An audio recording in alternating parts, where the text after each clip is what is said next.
আসসালামু আলাইকুম। ওয়ালাইকুম সালাম। নজরুল, তোর এই অবস্থাকে নামাজ পড়াস না ঈদের দিন? না ভাই, আমি নামাজ পড়াতে নাই। এই সকালবেলায় গাড়ি চালাবা নিয়ে বেরিয়েছিলাম, তা রাস্তা একটা যাত্রী নাই, ফিরে আসলাম। বাড়িতে গেতাইছি, বউ যে কি করবো।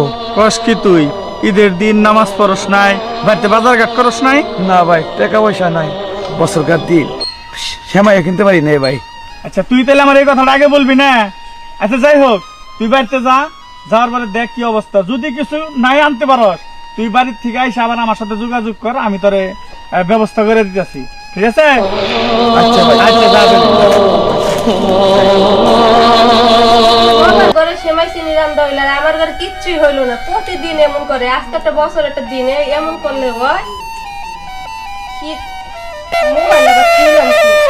কোনটা কি করি এখন ভালো লাগতেছে না।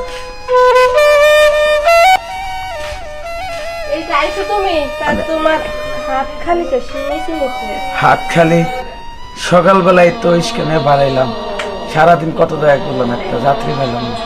সবাই ঈদের নামাজ নিয়ে ব্যস্ত, পরিবার নিয়ে ব্যস্ত, তাই আমি কামাই করবো কি দেখো, আমি একটা টাকা ইনকাম করতে পারি না।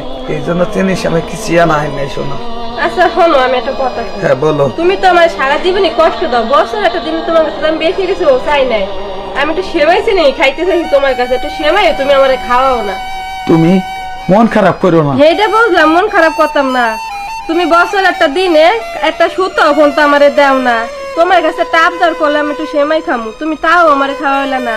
এই বাপের ভাই থেকে শাড়ি আইন আমি পড়তে আছি, তোমার তো মুরত হলে না একটা সুতা কিনা দেওয়া আমার। কোনদিন কইছে একটা সুতা কিনা দি? তুমি আমার বউ, তুমি তো দুঃখ বুঝবা, আর আমি গরিব মানুষ দিকে খোড়া দিলে বাপের বাড়ি কাপড় এনে আমি পরি। আমি আমি বাচ্চা থাকবো না, আমি চলে যাবো গা। আমার করে মুরত নেই, আমার রাগ আছে। হ্যাঁ, রাগ হবো না। কথায় কথা তুমি বাপের বাড়ি খোড়া দেও, বাপ মা মেয়ে ডালছে ওরা আছে। আর শোনো, এই বাড়িতে আমি যেমন আরাম না, সেদিন কামাই করা শিখবো, সেদিকে বাড়তাম, বুঝো নাই? গেলাম। হলো হলো, দেখবা না কেমন কামাই করে আনতে পারো। ওই যে তো কইলে যাও আর আবার তো সন্ধ্যার সময় ফিরে আবার নির্মস্যা।